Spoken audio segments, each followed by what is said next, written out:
తెలంగాణలో బుల్డోజర్ రాజ్యం నడుస్తోందన్నారు మాజీ మంత్రి హరీష్ రావు.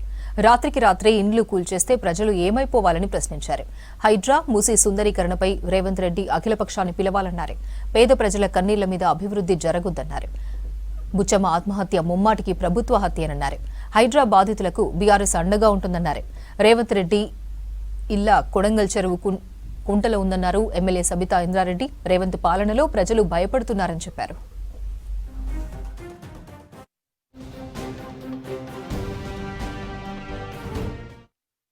ఎక్కడ పోయినా కేసులు, కూల్చుడు, అక్రమాలు తప్ప ఒక పేదలకు పనికొచ్చే పని, ప్రజలకు పనికొచ్చే పని ఆయన ఎక్కడ కూడా చేయట్లేదు.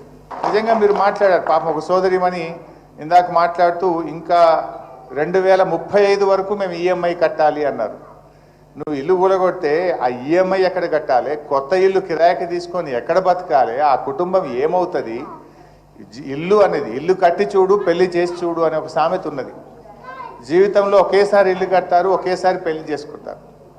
ఎంత ఉన్నవాడికైనా, కలిగిన వాడికైనా ఇల్లు కడితే అప్పులు అవుతాయి, పెళ్లి చేస్తే అప్పులు అవుతాయి.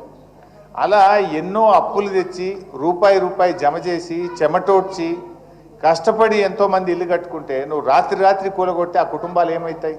ఇప్పుడు ముందేమో నాలాలో ఉన్న వాళ్ళని కూలగొడతాం, తర్వాత బఫర్ వాళ్ళ దగ్గరికి వస్తాం అంటే ఒక తలా తోకలేని విధంగా చేస్తూ ఉన్నాడు. నిజంగా నువ్వు డెవలప్ చేయదలుచుకుంటే చెయ్యి, కానీ ఈ పేదలు ఉసురు పోసుకొని చేయాల్సిన అవసరం లేదు, బఫర్లోకి పోవాల్సిన అవసరం లేదు.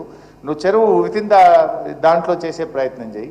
ఐ డిమాండ్ రేవంత్ రెడ్డి, దయచేసి మీరు అఖిలపక్షం పిలవండి. అన్ని రాజకీయ పార్టీలను పిలిచి మాట్లాడిన తర్వాతనే మూసీ మీద ముందుకు పోవాలని చెప్పి నేను రేవంత్ రెడ్డి గారి ప్రభుత్వాన్ని డిమాండ్ చేస్తా ఉన్నా. ఆ చెల్లి అయితే రాగానే మేము అక్రమదారులమని చూపిస్తున్నారు, మాకెందుకు ఆ ట్యాగ్ లైన్ అనేది బాధపడుతూ ఉంటే నిజంగా బాధ అనిపించింది.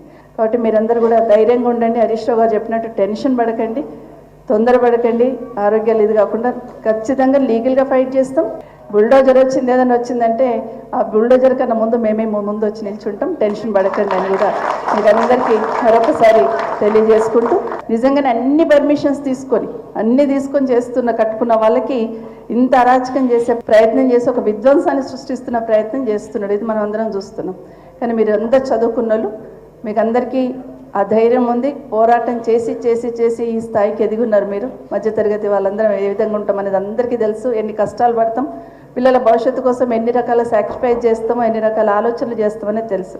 బట్ ఇప్పుడు కూడా మీకు అదే భరోసా ఇస్తున్నాం, ధైర్యంగా ఉండండి. ఈఎంఐ మొత్తం మనము లోన్ కట్టుకోవచ్చు అని చెప్పి ఇల్లు కొన్నామండి. 10 years అయిందండి ఇల్లు కొని.